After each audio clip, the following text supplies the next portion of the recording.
And those are the feel-good chemicals in our body. And it helps to negate cortisol and the stress-inducing chemicals. So when a body's under stress, it can be very helpful to go outdoors to help reset and help a child regulate. So nature provides that type of tool as well. It supports eye development. We need the sun to develop our eyesight properly. Yes, we need sun protection too. However, children need different varying lights to help shape the eyes. Also, vitamin D comes into play in helping to develop eyesight, but also our bones and our skeletal systems. We get vitamin D from the sun mainly. That's the best way for our bodies to process vitamin D.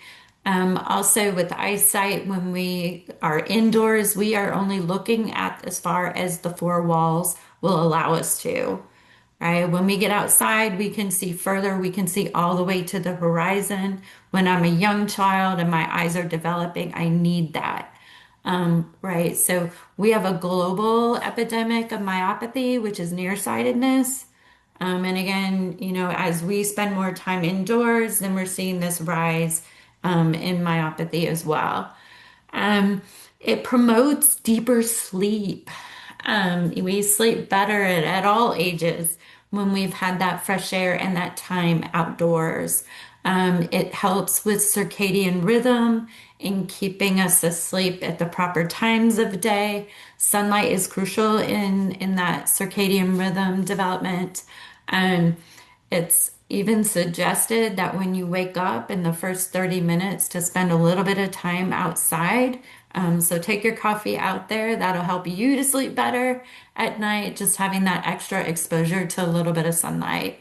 And certainly in infants, there's infant studies that have supported infants sleeping outside and the benefits of that for deeper sleep and longer sleep. And then again, that skeletal and motor growth development, um, and all the vitamins and minerals and things that we're getting from the earth and supporting our immune systems. There's even research that's indicating that it can help with allergies and a decline in allergies. Allergies have gone up as our environments have become super clean. Right? So is there a correlation? Possibly. So it's really just very important to get kiddos outside for their overall health and wellness.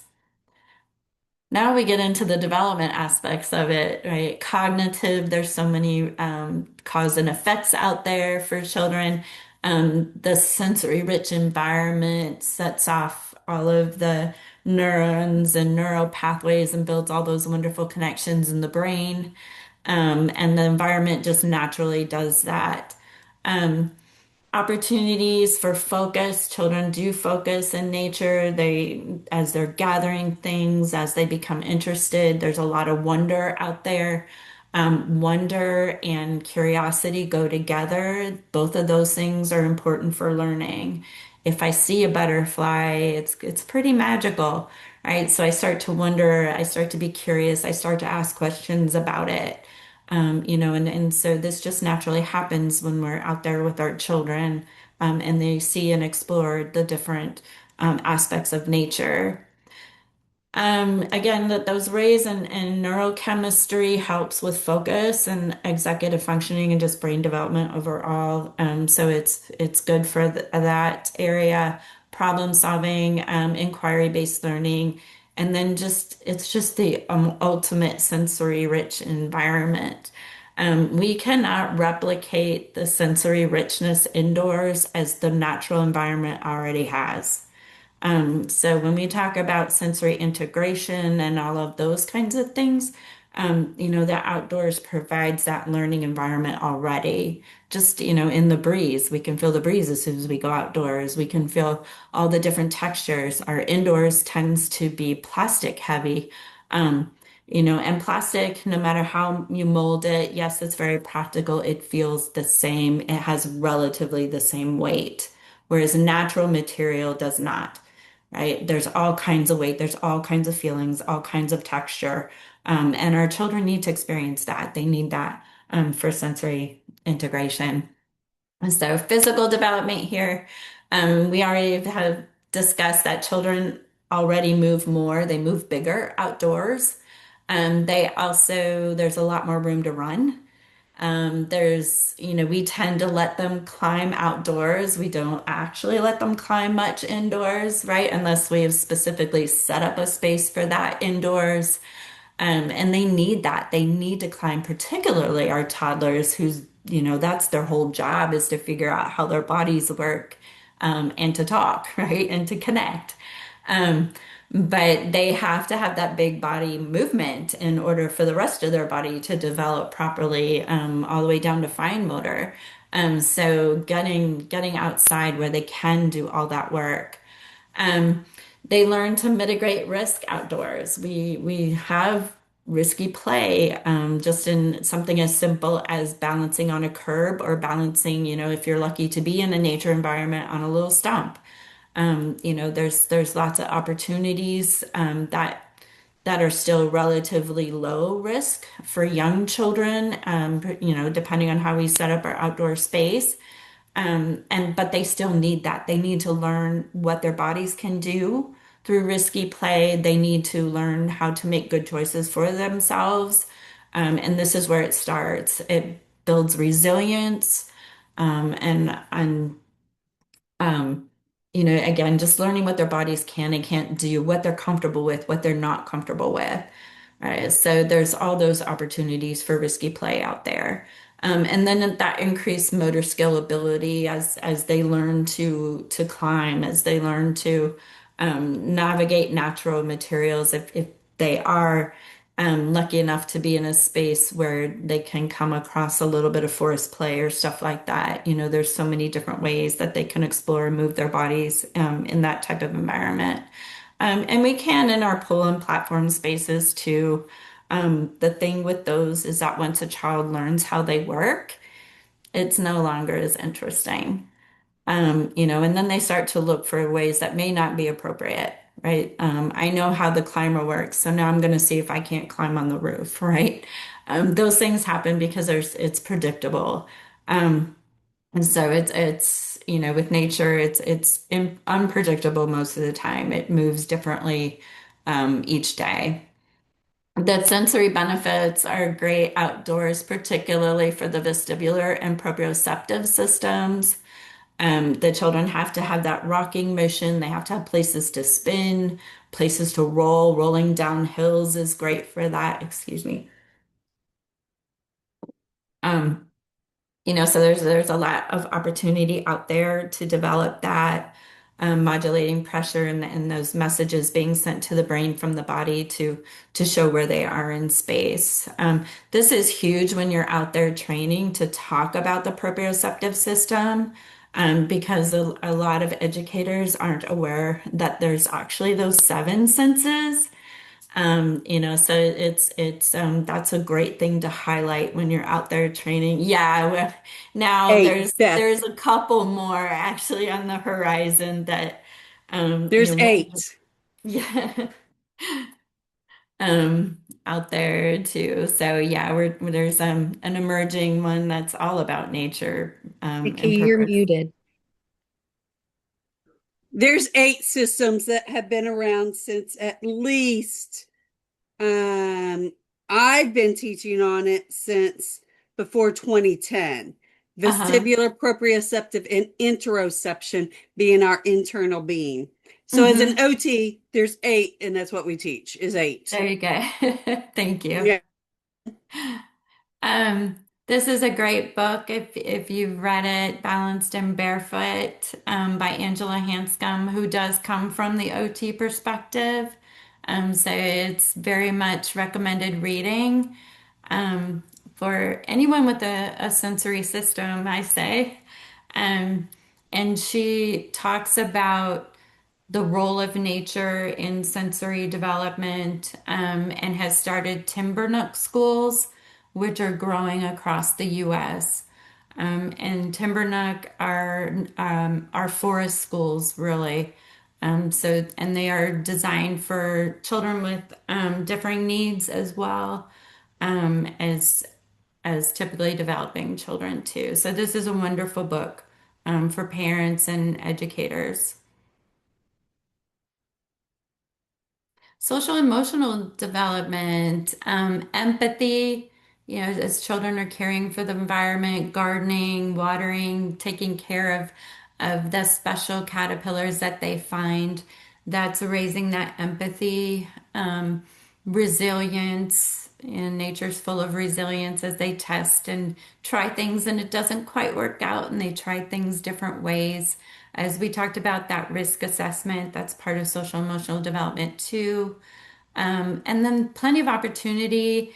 And if you've observed children in nature over time, you'll see that they naturally begin to collaborate with one another, particularly if you have loose parts available on your spaces out there.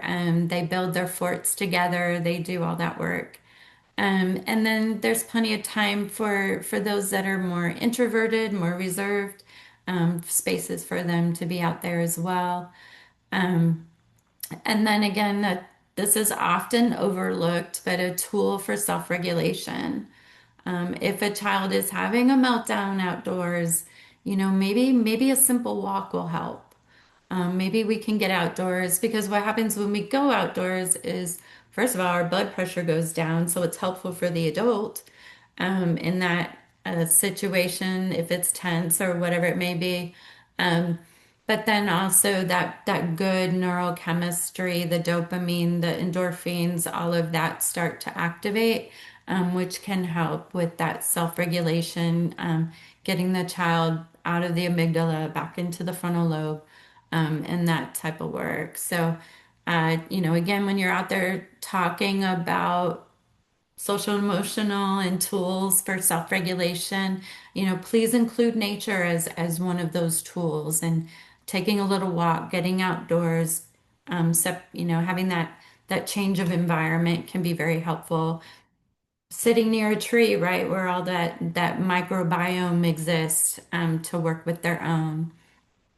Language, again, so many opportunities to observe outdoors, and we know that good observation skills helps children to be better writers later on. So that opportunity to observe, to discuss the science concepts outdoors, math concepts, there's so much vocabulary. We have a whole different discourse when we're speaking outdoors, as we do indoors. So we have a whole new world of vocabulary to introduce children to and ideas and thoughts. Opportunities again for that discussion to happen. And then imaginative play. Children create all kinds of stories when they're outside. I like to say anything you can do indoors, take it outdoors, and it becomes a whole new experience, right? Take your art outdoors. Encourage if you're teaching about art. Encourage teachers to take that work outdoors. They are less likely to worry about mess when they're outdoors. It's easy just to wash it all away. And teachers will allow a lot more messy play outdoors than they will indoors, just kind of as a general observation. So encourage all those opportunities. Everything we do indoors can be taken outdoors. They need dramatic play outdoors. They need art outdoors. They need loose parts, math, science work outdoors, just like they do indoors. And so this one here is a little loose parts activity happening. Um, and this one, I like to say, we often use the word children are just playing. And so this is an exercise that I'll use with teachers when I'm talking about outdoor play, because sometimes we're working against a mindset of teacher led, teacher led, teacher led. However, there are so many rich experiences that our children are naturally coming up with when they're just engaged in unstructured outdoor play. So in this photograph here, I say, oh, the children are just playing. However, what's really happening here? What kind of learning do you see happening here?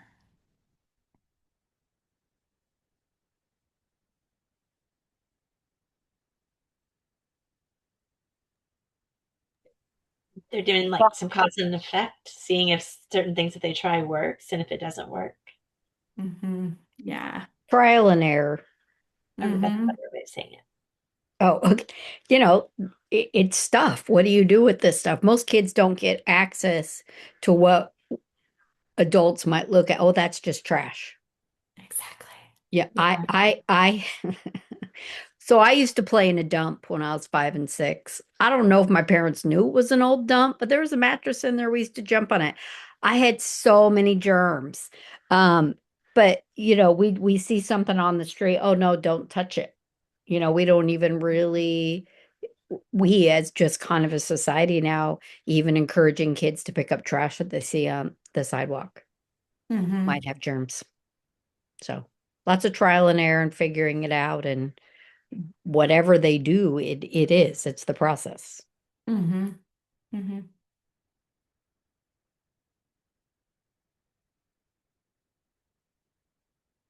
Nicole, did you have a thought? Yeah, I was just going to say problem solving skills and Yeah. creativity because she's doing it all on her own with just pieces that somebody has laid out there for her. hmm Yeah, this is a loose cart part kit that was intentionally put on this space. So what you're seeing is the PCV pipe that has been sanded on the ends to be safe. And then you're seeing bamboo poles. Bamboo is a wonderful loose part material for this reason, for fort building and that kind of thing. Then the fabric is burlap. I do recommend putting pieces of fabric outdoors, big pieces like this, for that draping effect and for that schematic play work and enveloping. And then the stumps, right? And they've chosen that structure. They've put that structure together in the ways that they felt they needed to, right? So it's pretty amazing. These children have had a lot of exposure to loose parts play. So their structures become more and more detailed and more sophisticated as time goes on, and they have learned how the material operates. So we have real STEM learning here that took balance to figure out how those poles fit together, to get them in such a way that that fabric worked. And it wasn't just one play session where they figured that out. It was over time and using those materials that they figured out how that all goes together. So when we really, as the adults, as the educators, we stop and we really watch the play that's happening, we can start checking those boxes of, math concepts. Here they are, right? Of building, of cooperating together to get that to work. She probably had some help in draping the fabric. Um, so lots of things that we can just observe if we know the assessments that we're working on really well. Then we can just observe and then we can check those boxes as time goes on. So much learning happening here in all the domains. Even the physical activity of moving those poles, right? She got a full body workout. So there's so much happening when we have particularly loose parts play and being outdoors. So I like to talk to educators about their role in the outdoor space and creating spaces. That is to really understand and develop a space that's intentional. We tend to, we plan all day long for the indoor environment, but are we planning for the outdoor environment too? All right, that's a critical piece of curriculum that is often overlooked and often missed. So providing that time, we have our licensing requirement, right? Can we extend it? Can we go beyond that? What does that look like? And in some programs they are sharing space and there has to be, a certain amount of time allotted, scheduled, but really looking and seeing how can we maximize our time outdoors, right? And helping the staff as a whole understand the benefits of doing that.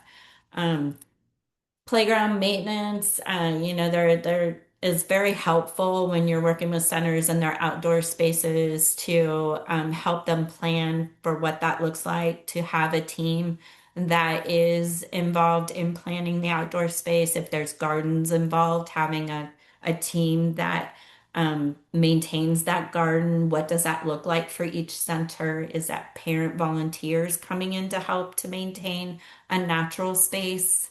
Is there curriculum? What does that curriculum look like? What does planning look like? How does that integrate with the indoor planning and just developing that overall program too.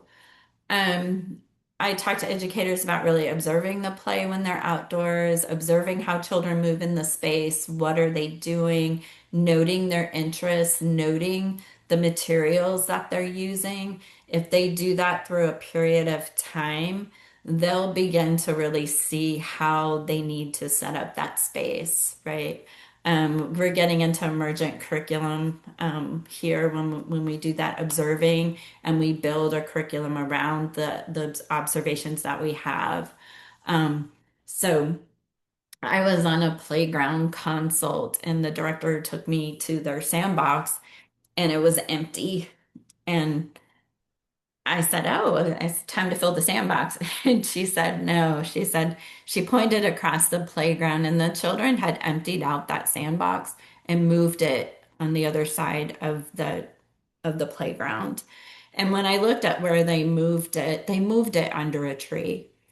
And there was all kinds of leaves and sticks and acorns and all kinds of things they could play with over there. And then it had its own natural shade. So when we were there for a refresh of the playground, and I said, I think the children are telling us the sandbox belongs right here, right? And sure enough, that's what we did. We put it exactly there. Children will tell us where things need to be as we watch and observe their play and their movements throughout a space. So the educators providing the tools, children need the gardening tools, they need the sandbox tools, they need plenty of buckets and shovels and wheelbarrows and things to move loose parts about the space, having loose part zones, having those art zones, even little spaces to hide. Or loosely hide. We still have to keep supervision in mind. But, not being afraid of plantings on playgrounds and things like that. So there's opportunities. I talk to teachers about intentional interactions to talk to the child about what they're working on, but asking questions that are relevant to the work that they're doing. So if they're playing in the water table and maybe we've got other props in there, and a teacher will often come in and she'll be like, "Oh, let's count," right? And maybe the child is actually just working on the flow of water, right? So what we've talked to them about is completely unrelated to what they're actually working on. So I kind of help guide teachers in taking a minute to observe the work that is actually happening and then asking questions about that. So for that child working with the flow, then that's what the conversation needs to be around is, tell me what you're observing. Tell me how that water is flowing. How did you do that? How did you get the water to move that way? So really paying attention to what the child's actually doing and learning. And then scaffolding that learning, children will ask those questions and we do it pretty naturally. Having enthusiasm.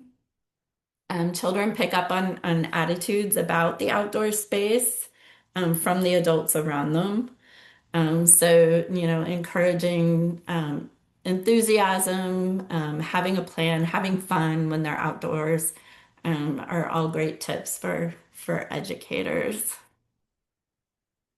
So our role as consultants in this work is to promote that outdoor play and learning to our client base. And then I also, would like to extend the network to all of you as a resource. It's a great resource for your business. part of my work is to connect childcare centers if they're in design projects, if they need designers, at whatever level, whatever budget they need.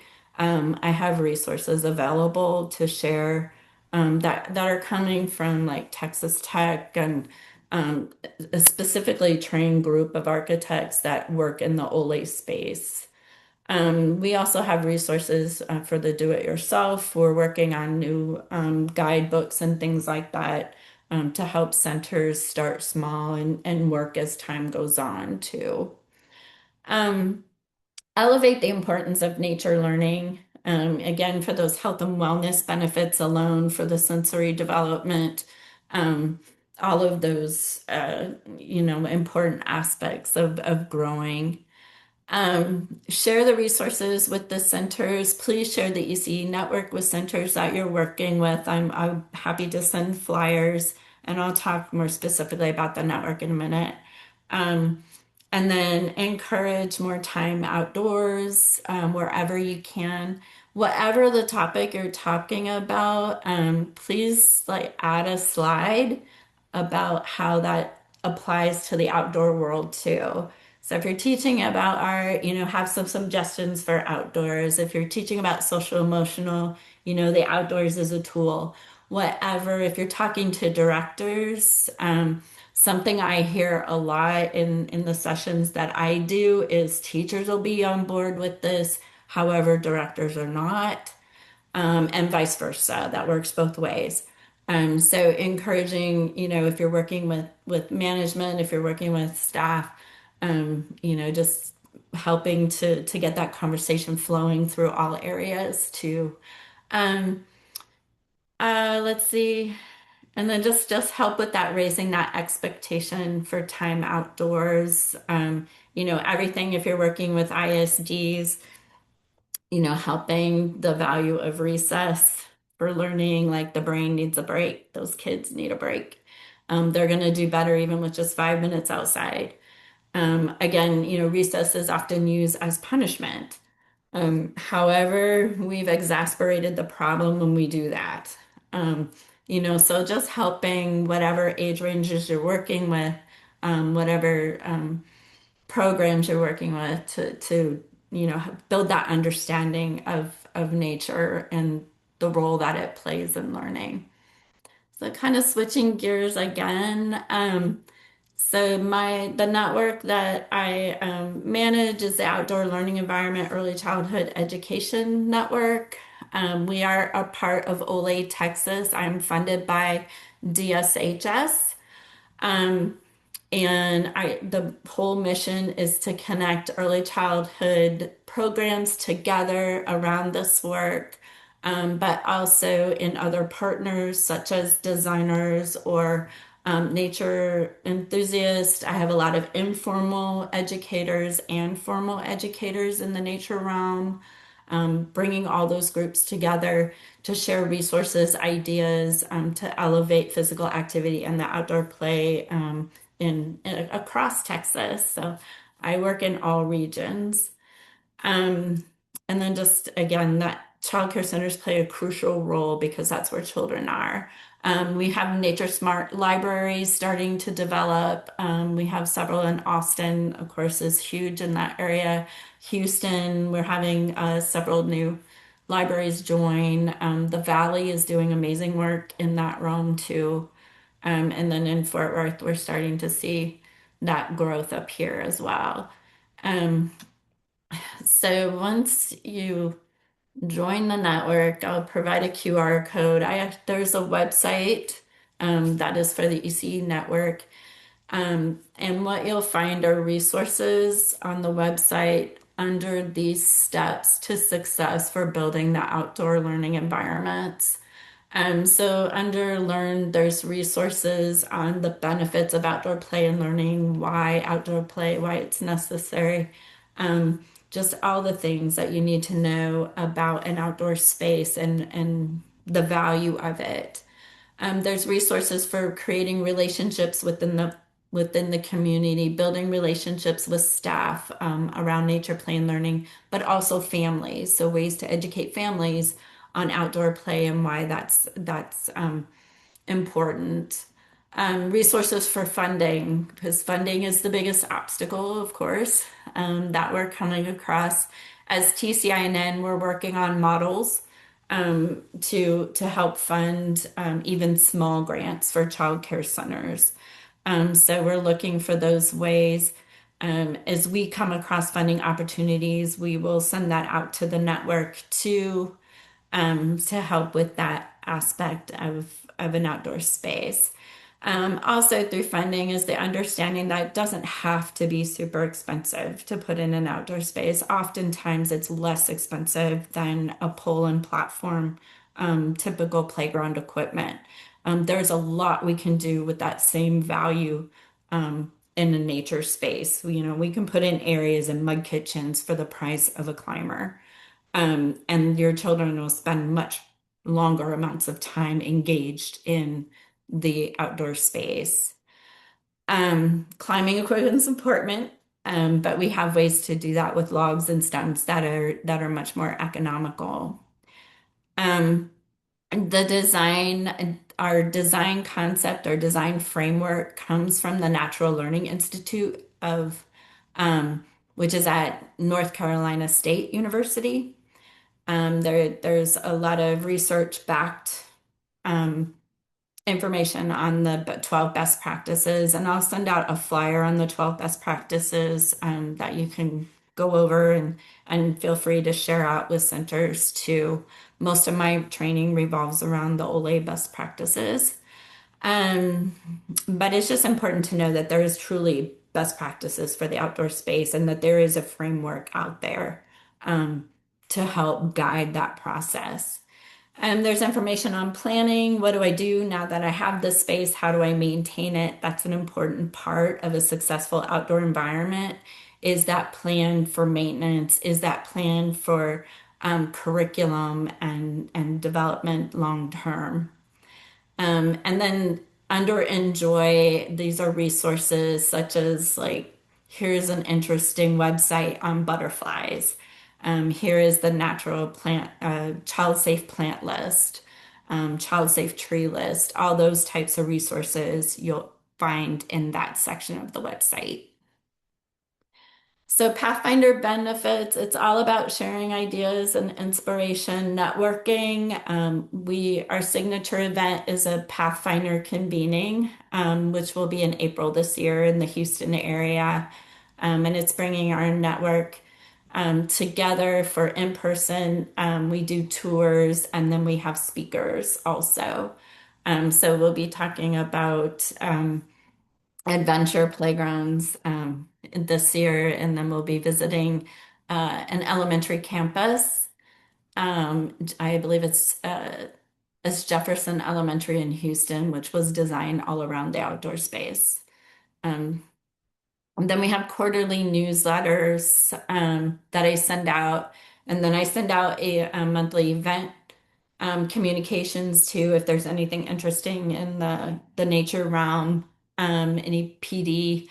And then also we have webinars monthly for Pathfinders that are free to everyone. And then Texas Children in Nature as an organization also has a extensive bank of webinars that we do too. And then lots of professional development again through the webinars, but also we are willing to talk wherever we need to at conferences and at ISDs, and we're all over the place talking about nature play. So here's a way to join the network if you would like to. Um, and then I'll send an email. You'll get a password. There is no cost to join. As I said, it's part of DSHS and the OLE initiative. So it's a resource statewide for anyone. We're constantly adding resources, and we're working with NC State University on some resources specific to Texas child care centers. So those will be rolling out in 2027. So kind of exciting. All right, and there's my information if you need it. Please reach out if you come across someone who's asking for design and you need help with that, reach out. I'm here to support your work and your business as well, just to so that we're all, you know, achieving high levels of outdoor play. Any questions? Hey, so I'm an occupational therapist, of course, Uh-huh. and last Monday, not yesterday, Monday, I I see kids at my office for social skills, and Hmm. they're 5, 6, and 7 year olds. And I'm in a district during the day. And so when I came to the office, I was just like, I was done. I was done being inside. I was just done. And I think I actually did outpatient that day. And so I was definitely locked inside with adults. And so I just gave them all clipboards, a blank piece of paper, just regular clear white typing paper. And I'm on 100 acres. And so we just left the office and we went on an adventure. And I gave them pencils to draw pictures of what we saw. And we went down through the creek, up the other side of the creek, down to where the cows were, down in and out of that creek. And one of them found a great big old cow bone from a dead cow. Hmm. Drug it home. Thankfully, his mom was with us and he took it home. I don't want it. And then when they came yesterday, the little autistic boy says, "Are we going to the jungle again today? I want to go back to the jungle." And I was like, "No, not today. Not today." But the kids just love when I let them go for a free for all to go Hmm. just exploring the property. So, That, yeah, when I do question I throw out to teachers sometimes is, and it does challenge a little bit of what we've been taught, but I'll argue that children learn more in that natural exploration than in any activity we can actually plan for them. More at one time. And yes, we need to do guided activity. I'm not saying that at all, but does the whole day need to be that? Because like even just looking at that little one with the loose parts, all that learning that happened, there isn't an activity that I could plan that would hit the social emotional that way, that would hit the mathematical thinking and building that way. That children naturally do on their own, so I mean it's amazing. and then we all, I guess, compound live because both of our kids and their spouses and families live here on the property. And the 6 year old freely roams the property from house to house. And between us and his parents is short, and we can see it, but us and the shop, us and my son's house are not a clear line of sight. But no, we just let him go. Hmm. It's fine. As long as Um, he has shoes on, we're happy. Just so he don't get a snake. That's it. Absolutely. And what a wonderful childhood. Mhm. Yeah, we believe in letting him roam and do what he wants. Hmm. He'll learn much more that way. Okay. Any other questions? Just a comment, and maybe you've Yeah. done this because this is your niche, right? Hmm. Um, what I realized was as you continue to talk, part of us as consultants, especially us that have been, doing this a long time, we are speaking to, the classroom teachers, and many Hmm. of them didn't grow up with the freedom. So Yeah. it can be very difficult to help them understand the why. Why is it so important? Because, their brains are still developing as well. Hmm. Um, and, it's like, it, but why? I was fine. I didn't roam around and have freedom, and I'm perfectly fine. That and also some of our those that are running programs also are a different generation than us, Hmm. and helping them understand that it's more natural than sitting in a classroom all day. We do not have to, pretend we're a public school. Um, there's much more value in having that freedom. And I think it makes everybody happier. We might have less turnover, staff turnover, if we spend a little more time outside taking some walks. And then also, do they really understand what, again, the 0 to 5, do they really understand minimum standards? Mhm. Nothing in minimum standards says you have to keep your shoes on. Right. And that's a discussion that comes up a lot. Okay. In that, and I just say what you've said, Okay. and then I talk about the practicalities of it too. Sure. And we had in our nature school, we had feet washing station, Mhm. so that they could, when they came out of the sand, the children knew Yeah. where to go and took care of their washing their feet. Bring your soapy water out. Hmm. Carry with Yeah. you. Get little carts that they can roll and put kids in charge of rolling all that stuff out. I mean, I was in San Diego for a long, long time, so outdoors were like the thing. A lot Yeah. of Reggio Yeah. inspired schools, including the one I was at for 12 years. So anytime we could be outside, we brought everything outside. Um, and then the zoo, Dallas Zoo, they spend 80% of their time outside, including napping. I mean, there's nothing that says we have to nap inside. Hmm. So just helping people, I mean, you got to let families know so they know what they're signing up for, but we could do better.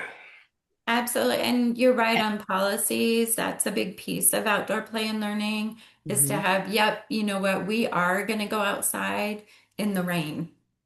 We're going to wear our rain jackets. But how fun is that for the kids? And you put threes in with a puddle, you're done for the day. You don't have to do anything else as a teacher, except observe and be present. The children will take care of the lesson. And then maybe you're going to get questions for a week. So next thing you know, you're studying pond life. Um, just based on that one experience. So there's so many opportunities outdoors, and it's about integrating both. As much as I train on outdoors and being outdoors, I also train on how do we bring it indoors. Having the plants in the classrooms, that type of thing. So talking about that and kind of blurring those lines between the outdoors and the indoors, for just healthier spaces in general. A lot of times, to your question on helping the younger generation to understand this is bringing up the data. Talking about the microbiome and how that works to reduce depression. This generation is very much about social emotional aspects, right? So connecting that to mental health and wellness is huge, for that age range. Talking about the physical development and they have to climb.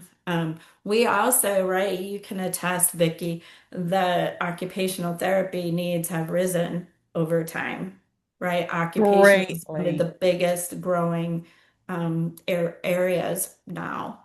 And it's, is it coincidental? The more we're into technology, right? The more we're less outside, then we have this need all of a sudden, which is what started with Angela Hanscom tells a story of visiting a classroom and noticing children falling out of her seats.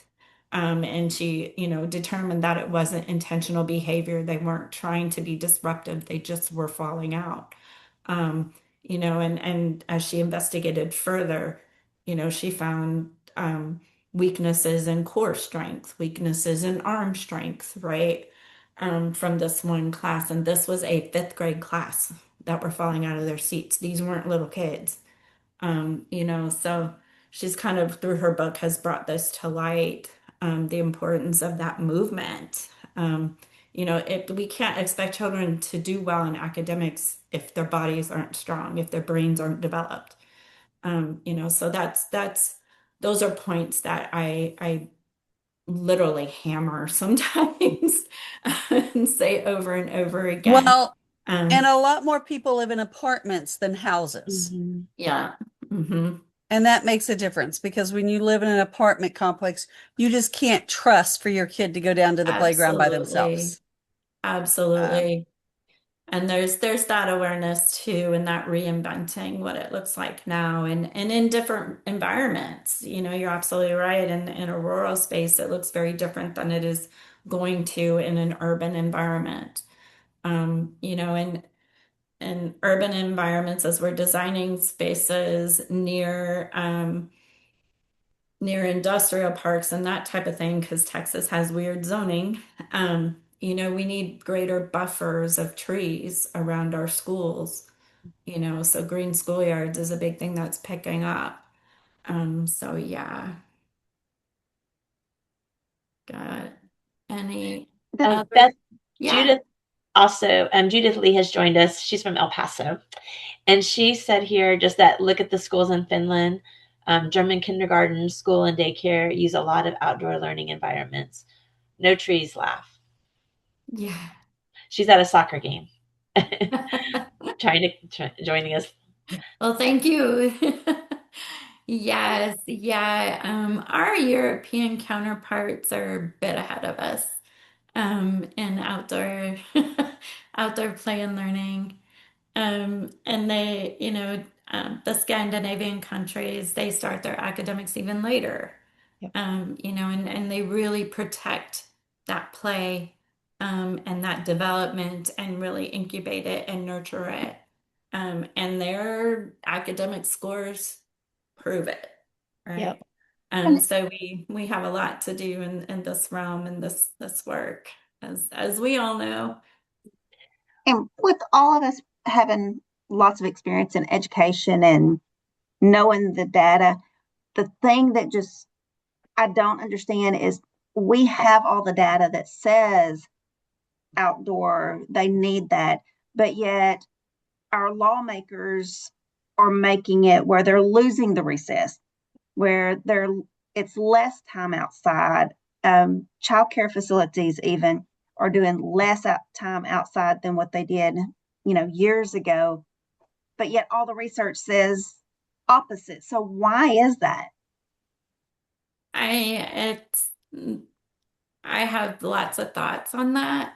Um, but I think what's important to note in that is just how important it is for us to be advocates, right? To really inform our policymakers. Um, Part of what we do at Texas Children in Nature is we work with cities to help raise that awareness. And we're cities connecting children to nature is heavy in Austin. It's beginning to grow in Fort Worth with our mayor here is very much an environmental. So we've taken the opportunity through the Early Learning Alliance and programs here in Fort Worth to capitalize on her agenda. So tying these things to their agendas is very helpful. But it's a lot of advocacy. And right now there's so many things to advocate for. That we just need to keep pushing it. And insisting that we sit at the table. And insisting that the right people are at that table. So it's a long game, as anything political is. Um, but it's important that we encourage our teachers to speak out, as well as our administrators that we're working with, and us ourselves, make sure we're with NACCE at the Capitol, putting these things on the agenda. So Beth, I really enjoyed your training, and thank you. it really makes me think of how much we can do to also be a support to the work that you're doing. We now have 75 consultants, Excellent. and so I'd love to have a conversation with you about maybe like right now we have our bilingual cloud consultants meet quarterly. Our CDA PD specialists meet quarterly. And so maybe there would be an opportunity to meet with you. And then also Deb Thomas, she does outdoor learning too. So maybe we could form some sort of an opportunity for our members to come together once a quarter and hear outdoor learning opportunities and initiatives that we could be Absolutely. a part of. Because I Yeah. definitely would love to do more. Okay, absolutely. Um, Especially had to advocate for it, Beth, because like we're doing a lot of trainings, like curriculum trainings and things like that, but just putting in a couple sentences Yeah. about take it mhm. outside. I always do. I'm like, go in the hall. Talk to your director about how important it is. You have children that are overwhelmed, those horrible lights, horrible lights. Yeah, A lot of schools yes. I have mean, just like a little box for a window. I mean, every school should have floor to ceiling windows, bring the outside in. So some of this might be, really talking to owners too, really Mhm. speaking to there's so many franchises in Texas. I didn't know there were so many because they're just not a lot in California. But, reaching out to even those that are, hey, yeah, do you want to own a childcare center? What the value is. It's like, Mhm. come on, guys. A window Yeah, and a wall. It's we're not a huge. starting to make some headway in that arena through training. I'm starting to do kinder care and places like that are starting to reach out, which I see is a really good sign because they're studying the trends in business and what's going to bring in the dollars, right?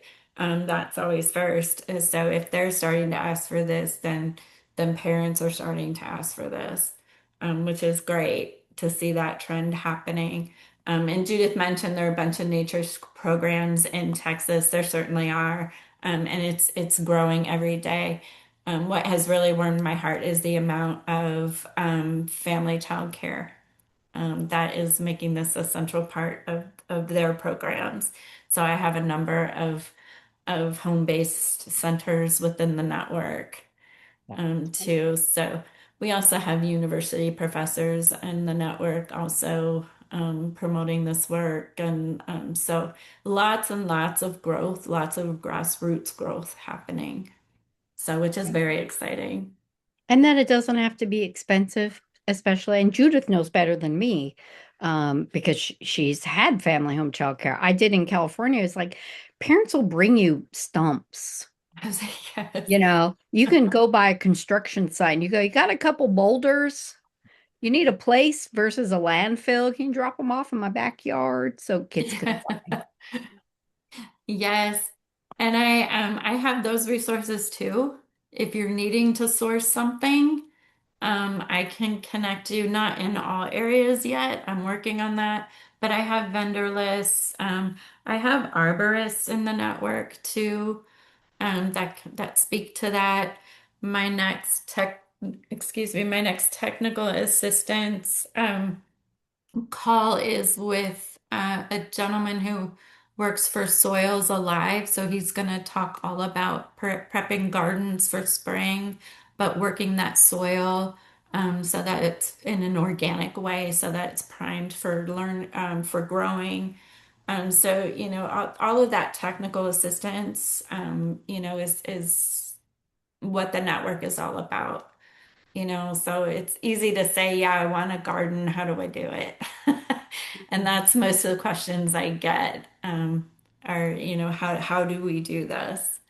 So Very nice. Well, and Beth, you're willing to, if you're, sorry, not willing, but if you at any time want to share on our private Facebook group some of these things that you think that our consultants would benefit from. And then if you also ever email tech and info and share as well, okay, then we can. And lastly, you can tag Tekken on any of your posts. okay, And always remind consultants that when you see us post on behalf of Tekken, always to like and share posts as well. Um, okay, but out of respect for everybody's time, I would love to get a group picture before we leave. And then I am going to post it in our private Facebook group. And Beth, if you want to, underneath that post, add any more like links or information. okay, And I'll also be sharing the recording to the training probably perfect. sometime next week. Okay. Sounds good. All right. I'm learning how to do this. So I'm going to try this again. When I tell y'all, if you're willing to come on camera, that's great. Okay, here we go. 1, 2, 3.